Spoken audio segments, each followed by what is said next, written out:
As a kid, various relatives used to take me on trips, zoo, museums, amusement park, the movies, etc. One of these trips, my grandfather took us kids to the movies.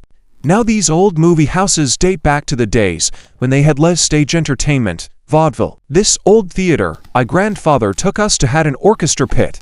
Even though it's never been used in decades, seeing as how vaudeville has been dead all that time. I was following my grandfather in the area between the front row seats and the orchestra pit, when just out of curiosity I peeked into the orchestra pit.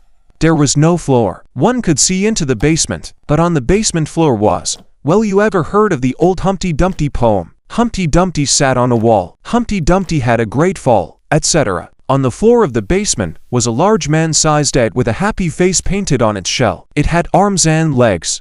It was on its back, flailing its arms and legs as if it were trying to stand up but couldn't due to its egg shape. I looked away at my grandfather for a second, then looked back into the orchestra pit. This time the painted expression on his face changed. Now the painted expression was one of grief and frustration. The eyes were closed and the mouth was in a grimace. I looked away for a brief second or so and looked back into the orchestra pit.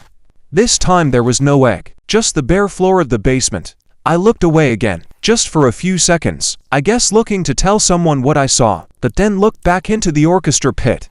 This time the orchestra pit floor was there.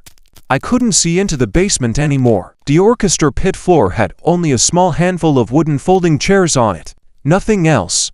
As the years passed, and I was going to the movies on my own. Sometimes I went to that very same theater again. Each and every time I did, before the movie started, I'd go take a look into the orchestra pit. But I never saw anything like that again. Just the plain old bare floor of the orchestra pit without the wooden folding chairs.